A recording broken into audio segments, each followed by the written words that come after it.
to the Voices of Customer Experience. I'm your host, Crystal Garrett, and co-hosting with me today is Worthix CMO, Mary Drummond. Welcome, Mary. Thanks, Crystal. Happy to be here. Thanks for being on, Jeanne. Oh, you're welcome. It's my pleasure. It's a pleasure to have you. I'm sure most of you listening know that Jeanne Bliss pioneered the role of Chief Customer Officer. In fact, she held that title for over 20 years, creating transformational changes to customer experience for brands like Land's End, Microsoft, Coldwell Banker, and Allstate.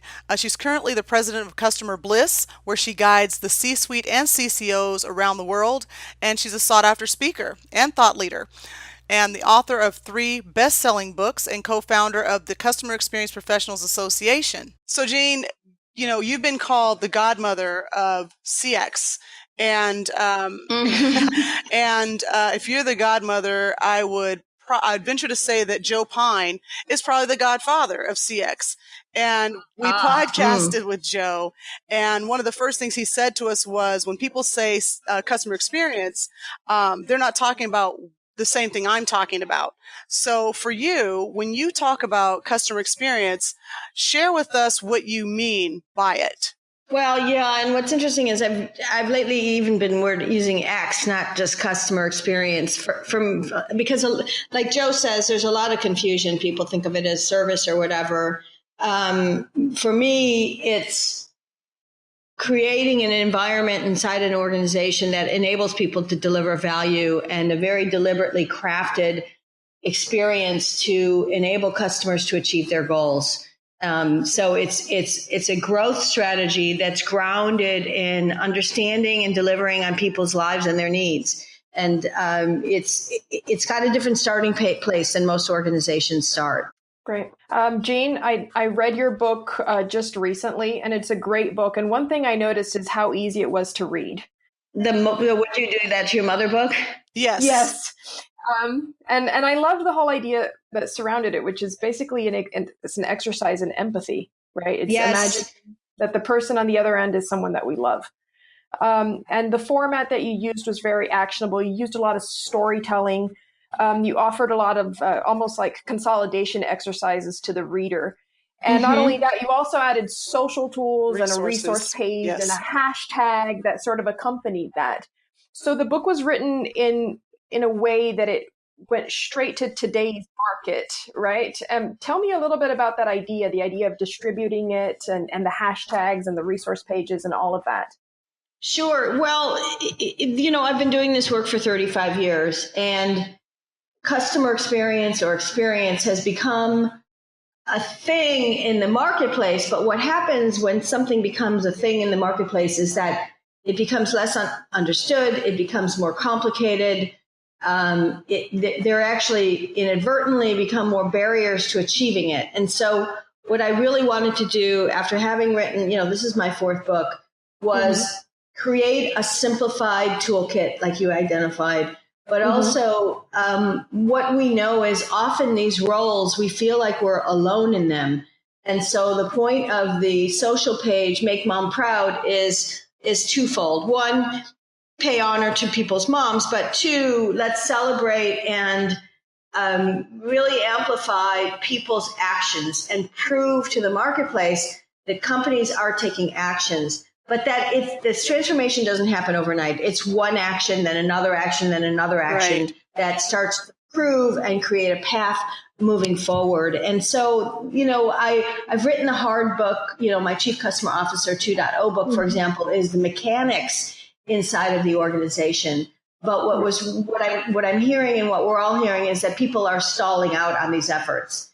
And because my work has only been focused on supporting practitioners and people inside of organizations, this book is meant to break it down even more, be more explicit than ever, provide these toolkits. I've just finished building an online course also that people will be able to access. There's 35 videos, for example, with huddle cards. So I wanted to make it supremely operational and useful and joyous and shareable. It is all of that. Well, one thing I noticed is that you've got so many case studies, 32, right? And over 85 companies cited in the lead up to the case studies as well, which are mini action items.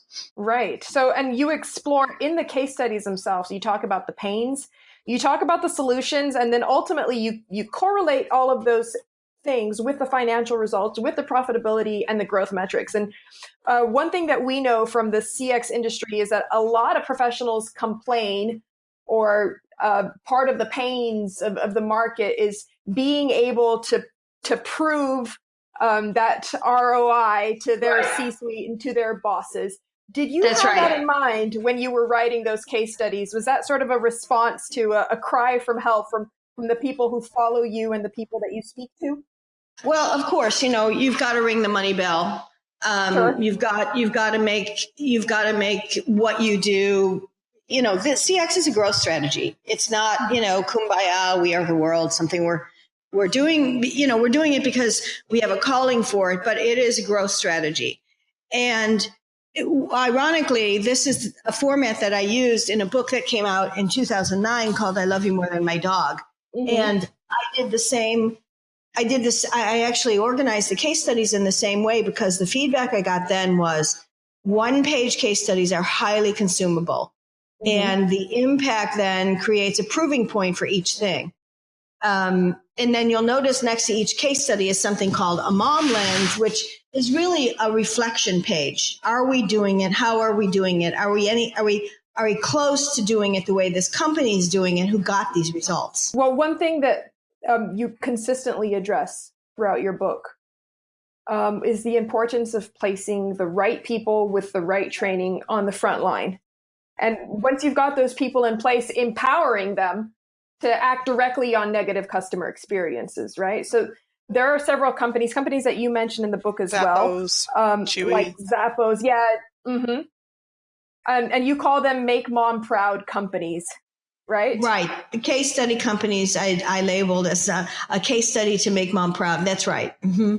So how do you suggest that companies can actively, is there some sort of training course? How can companies empower these frontline people to truly represent the customer-centric or customer experience culture of companies and become more like these Make Mom Proud companies? Sure. Well, in the first place, this is a leadership shift. This is about recognizing that not only the frontline on the phones, but your account reps and others throughout your organization who are interacting with customers have to be given the tools and the ability to navigate and modulate around rules that were established, for example, for potentially good reason, but that need to be reviewed customer by customer.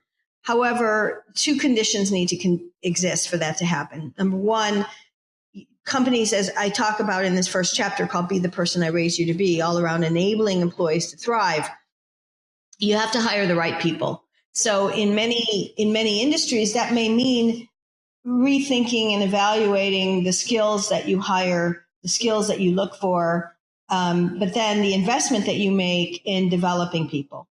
The second thing that has to occur is you have to give them the tools and the information to make the decision. So one of the case studies in the book is, would you turn your mom's warranty claim down 3 days out of warranty? And that happens all around the world. Sure.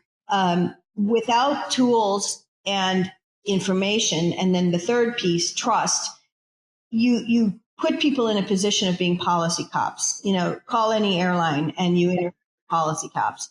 But, I'm constantly flummoxed when I talk to airlines myself that, there's one in particular I have many millions of miles with, and they will make no exceptions for me. And they always feel terrible about the fact that they can't make an exception. It makes the front line feel bad about themselves. And yet why? Because I'm walking away with my miles and my, 30-year loyalty, because they won't make these exceptions when others will and have it wired into their operating model. Like Southwest, right? Which is an example that you bring up in your book, no? Well, Southwest, Alaska gives their frontline people something called a We Trust You toolkit. But then it's not just about the front line as well. It's about wiring empathy into your operations. In the third chapter, I talk about it, which is called Put Others Before Yourself. Warby Parker, for example, wired into their operating strategy that you could return a pair of glasses you bought for them within 30 days, even if you sat on them, right? Yeah. a colleague of mine is now working at Hertz, and they're trying to, for example, wire out so many of the penalty fees and gotcha moments that exist in car rental. But so a lot of this, so there's two ways of supporting the customer in the time of need. One is having frontline people who are trained, hired for the right reason, and trusted. And then the other thing is wiring into your operating model acts of empathy. There's another story in the book around, and this is knowing customer vulnerability moments. Any car dealership who leases cars knows, for example, there are going to be times when a lessee dies. What Mercedes-Benz of USA has done is when a lessee dies, they reach out to the family. Of course, they send their condolences, but they offer an elegant way either out or transferring the car to another family member with a grace period and with transferring all the fees. Eliminating all the fees. So that's the point of chapter 1 is enabling the front line. The point of put others before yourself, chapter 3, the big chapter 3 is wiring it into your operating model. And both of those have to exist to be a Make Mom Proud company. Mm-hmm. Well, that example with Mercedes, it's pretty brilliant. I didn't know about that. It does add a lot of the human element in a process that's very financial. So that's right. Because we can't say, often people think it's, the front line will take care of everything. No, if you haven't crafted an operating model that's human in the times customers are vulnerable, then it will fall to the front line who's trying to do body slams. These mom companies, these, Make Mom Proud companies think beyond that. Mm-hmm. You're listening to Voices of Customer Experience. If you want more CX content, visit us at worthix.com to download one of our customer experience ebooks, subscribe to our blog, and get our newsletter on the future of CX delivered to your inbox.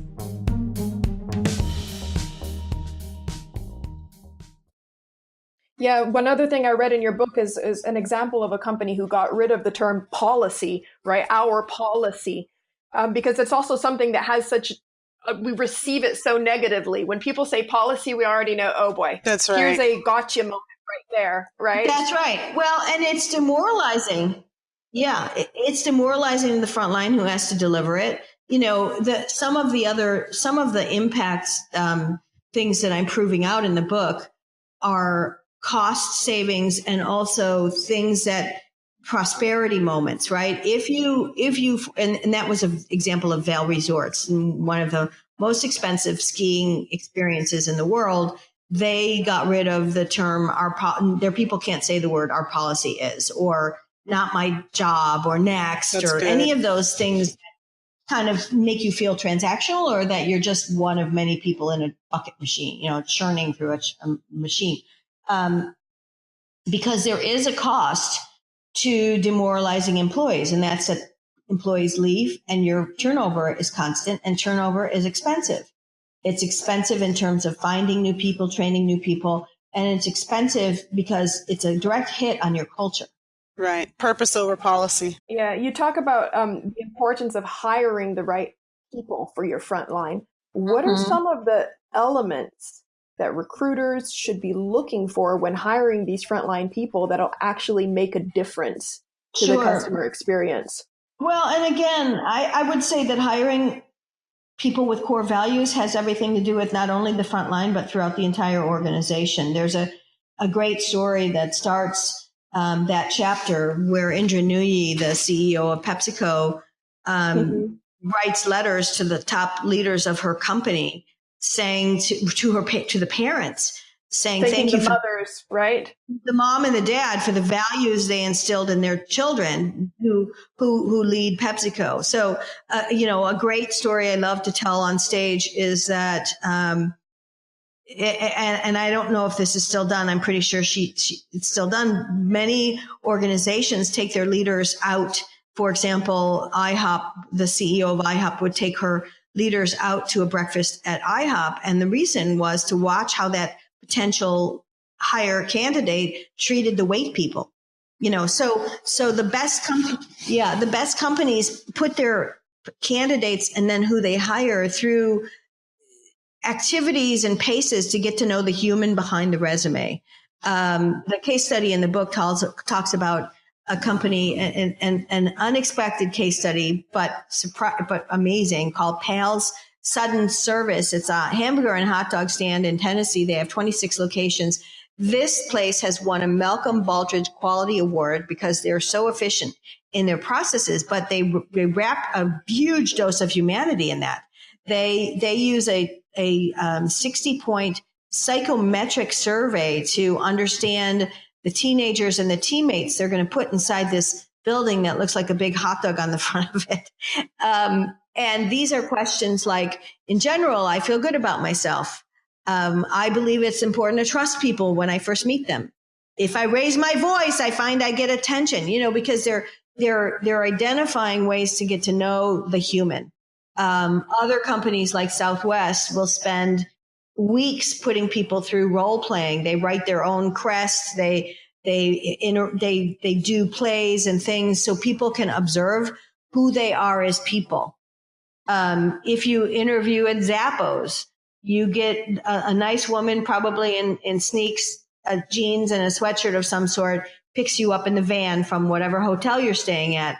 And the hiring team always asks the van driver how he or she was treated. That's interesting. You talk a lot about bringing the human touch back. One thing that I talked about with Mary was, how do you balance deploying data science and maintaining that human touch? What are your thoughts on that for companies? Well, yeah. And, I address that a lot in the book because technology is here to stay. It is an enabler. But what has to happen is that we need to craft the customer experience and then use data and science, AI, et cetera, chatbots, whatever you're thinking about, to enhance the experience. But often what's happening is the technology and the science is being implemented ahead of the approach for how they will help humanize or intersect with the human experience. There's a great story in the book. Danny Meyer, who is the CEO of Union Square Hospitality, he's a service guru in his own right. He's really changed the trajectory and the approach to how many restaurateurs and hospitality companies grow. He hires people based on, and has developed something called the hospitality quotient, which again identifies humanity.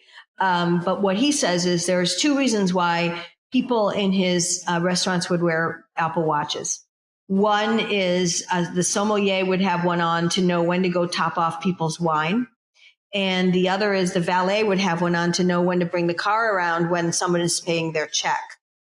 But that's a very deliberate crafting of the intersection of information with experience. Sure. I want to go back to CX as a growth strategy because, of course, with growth strategy comes measurement. Now, we have to tip our hats to metrics such as NPS.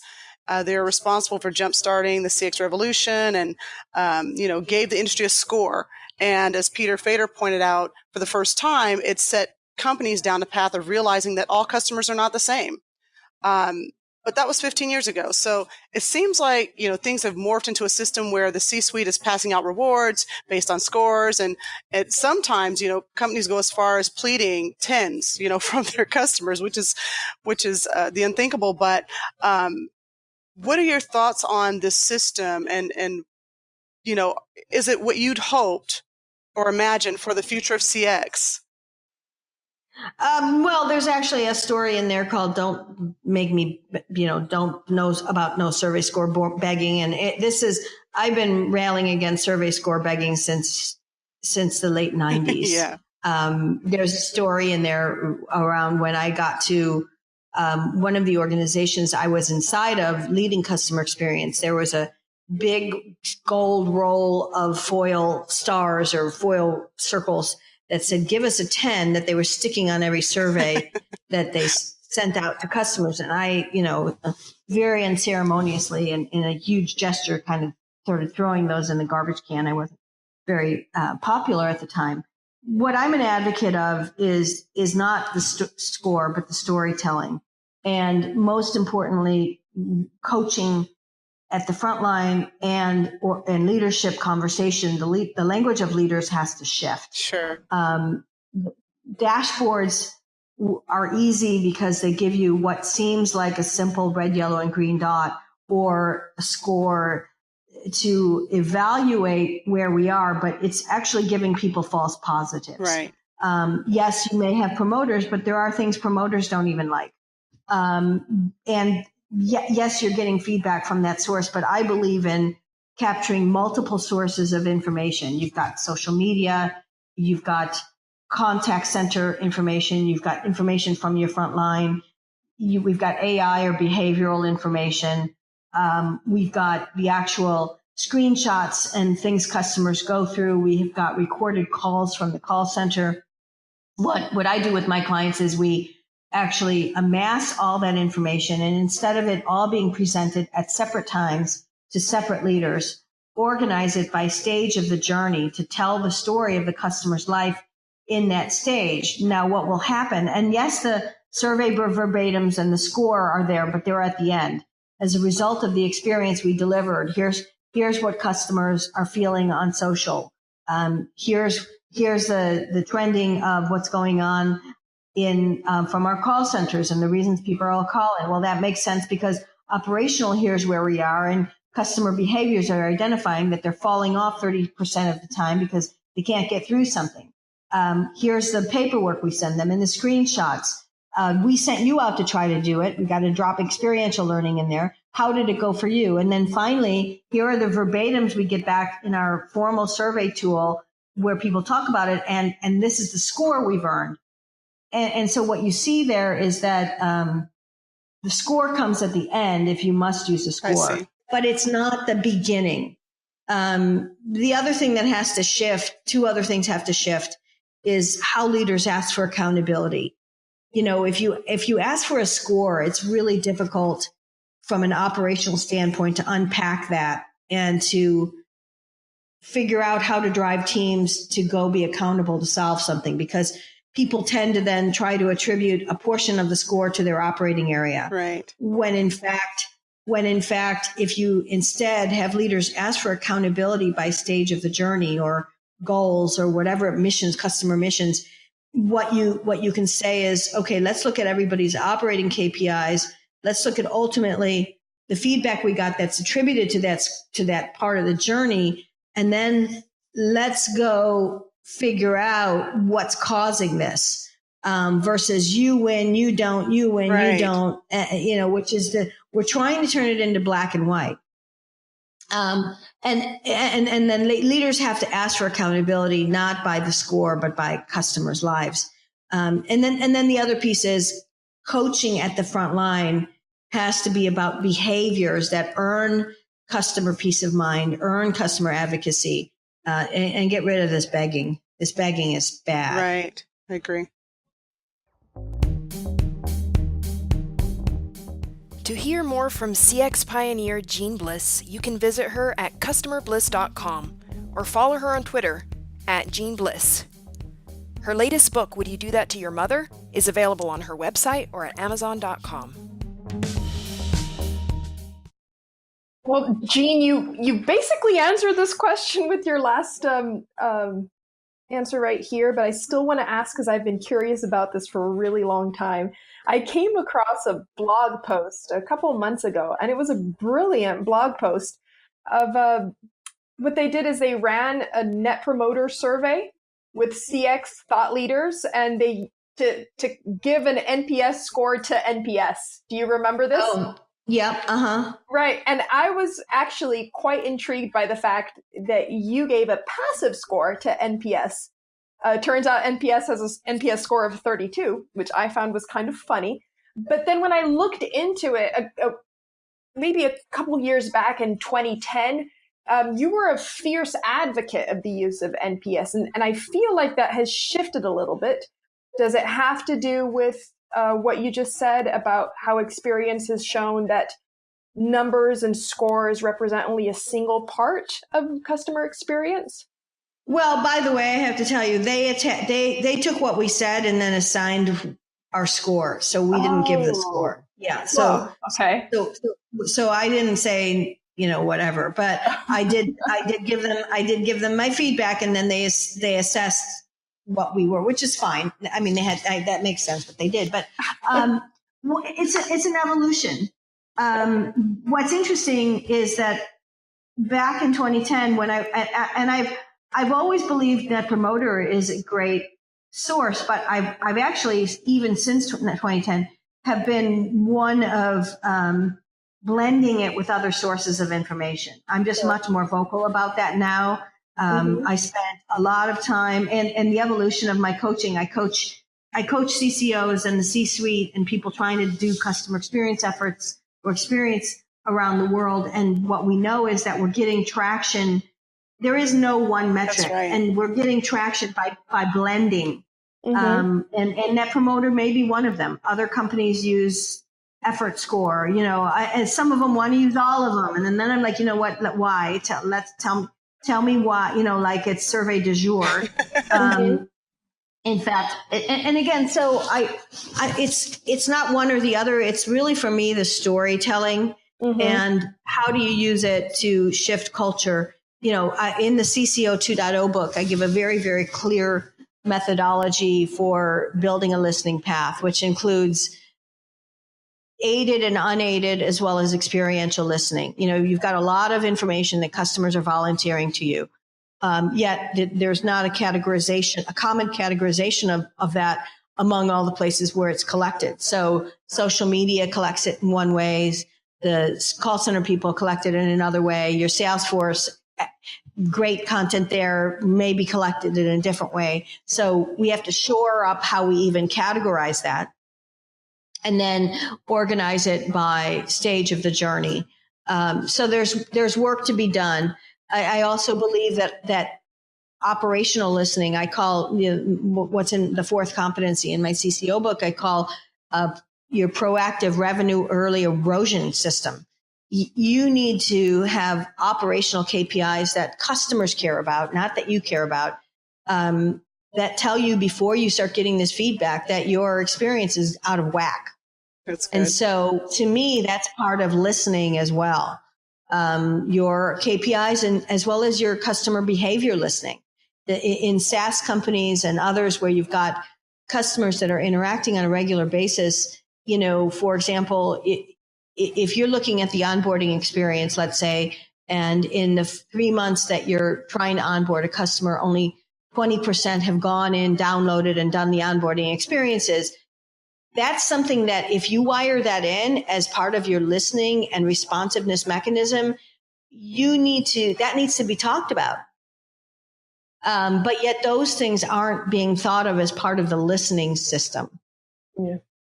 Well, it reminds me of a quote by Aubrey de Grey, which is, "Don't cling to a mistake because you spent a lot of time making it." And I feel like companies have been doing things in the wrong way, especially from what you've been saying. There's still a lot of mistakes. There's still a lot of issues in the processes that need to change.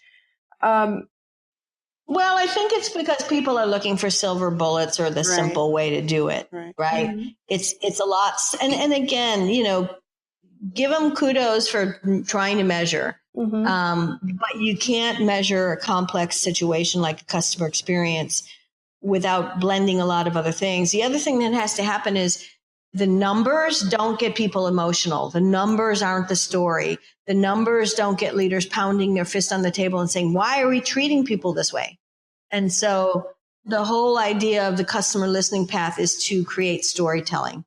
Mm-hmm. And how can they use this, your most recent book, to change the way they're doing things? Well, the most recent book is a very, very simple toolkit and framework. So it's the 4 dimensions that impact our lives as customers. And it's written so you could see your own life in it as well as take action. So the last chapter is called Stop the Shenanigans. It's a mom book, so I got to use these funny titles. But it's the audit. So there's 32 audit questions. If you want to, one way to do this is to go to the audit first, read through, and they're very operational questions about how we're hiring, who do we hire, how do we think about the customer journey. I mean, very, very operational. And then identify one or two things you want to start working on. Don't do all 32. That's how people boil the ocean and explodes. And then start working through the 4 categories. Are the first chapter is about employees and enabling employees to deliver value and prosper. It's called "Be the Person I Raised You to Be." The second chapter is it's got a funny title, "Don't Make Me Feed You Soap," but it's about the difficulties that exist in all of our lives that continue to persist. No information, the black hole of communication, that 800 line, all of after all these years, there's 8 common experiences that continue to define all of our lives as customers. The third chapter is redesigning to enable your customers to achieve their goals. So that's a pivot from what you want to get from customers to what you want to deliver to them, so you earn that kind of growth. And then the fourth chapter is called "Take the High Road," and that's getting rid of, in the parlance of Net Promoter, bad profits, gotcha moments, contracts, fine print, the ifs, ands, and buts of conditions, how you sell. There's a comic in there that says, would you, bring your mom into a dark office and then serve her funny, fuzzy math on her trade-in and not help her understand, what something's going to cost. And, rethinking your selling process, for example. None of us enjoy the finance experience of buying a car, right, for example. But it challenges, nickel and diming at hotels. It challenges a lot of those things and take the high road around that. Again, companies don't deliberately create these things, but they seep in over time. Hearing you speaking now, Jeanne, I feel like who did you intend this book to be for inside the organization? Because it seems like there's a lot of evangelism as well, which is telling people like, hey, you're focusing on the wrong things, you're doing the wrong things. So what's the persona you had in mind while writing this book? Well, it's actually far beyond evangelism. It's a pretty operational book. So there's 3 people that, actually every level of the organization can either use asking the question, would you do that to your mother, or the content of the book. The front line would be on a team of people starting to challenge and ask these questions. Certainly there's leaders and managers who can use this book all the way throughout to start asking the question, because each of the toolkits is an examination. There's an introduction, a case study, and a mom lens where you can examine how you're approaching it, either from your team or across the company as a corporate leadership approach. So you've got leaders at both the manager level and certainly the senior leader level. And then we've got teams of people who are doing the change inside, recalibrating and redesigning experiences, and the front line. So it can be the front line who asks about their personal behavior. It can be teams inside of companies redesigning to evaluate. And then certainly managers and leaders can use it. Great. Well, Jeanne, I feel like this industry owes you a debt of gratitude because there's so much that you've been able to put out That's there. right. No, I've heard true. this in from personal experience from a lot of people in the industry of how you make a point of getting out there and speaking to people and really getting involved in a lot of way and asking the tough questions that not a lot of people want to ask and kind of build that strength, that power of change. And I think that's something that we all need, taking a step back and saying, hey, are we doing this the right way? What needs to change? What needs to improve? And that's a question that we always like asking people that come onto the podcast, which is, how do you see the CX future? What do you see in the future of CX? What do you think the speed of change will bring this industry? Well, I really hope people will pick up this book, Would You Do That to Your Mother? Because I wrote it as a very easy, accessible toolkit guide to give them traction because people are stuck. And it was the natural evolution in the tools. And the only reason I'm even continuing to work at this point in my career is to support people. So it would be a great joy if all of this hard work was actually returned in kind by picking up a copy of the book. I think it will really help people. I think they'll enjoy it. And I think the social sharing that will come as a result will be helpful for everyone, as well as for our industry of people trying to do this work so hard. Mm-hmm. Well, it's a great book. It's an incredible book. It was easy to read. I think that was the most important thing. I think that for me, that was the thing I appreciated the most. The flow was great. And I would recommend it to anyone who's either starting out in this industry and wanting to get a better grasp on things, or people who've been in it for years and just need that kind of wake-up call of going back to the humanness, like you said, taking a step back into the human element and the empathy element. Well, thank you. Thank you. Thank you so much. Yeah, it took almost 2.5 years to write because, as you could see, there's custom cartoons and the case studies. And then very soon there will be an online e-course with over 35 videos. I'll be doing a video on every single one of the case studies. There'll be huddle cards. You can opt into accountability with me on it if you want. So it'll be a very, very practical way of bringing this to life. Wonderful. Well, Jeanne, we have thoroughly enjoyed everything. And please, we want to hear more about the online e-course so that we can share that with our listeners as well. And we will be, telling people to buy the book. It was a wonderful read. And I just got to tell you, one of my favorites is you calling people to the carpet and saying, stop nickeling and diming. And we've all been through it, right? And promoting that transparency. So we love what you're doing in CX and the insights that you're giving companies. And I'm sure we could go another couple of hours with you. I wish we could, but we will definitely have to have you back on the podcast and keep up with you. Great. Well, thank you. It's a pleasure to talk to you today. Thank you, Jeanne. Thank you, Jeanne. Really appreciate it. And thanks to our listeners. Join us next week for our final episode to hear us discuss some of our favorite insights from this season's podcast. Voices of Customer Experience is brought to you by Worthix. This podcast is produced by Crystal Garrett, Mary Drummond, and edited by Anthony Sledge. To hear more and subscribe, go to worthix.com to get more material.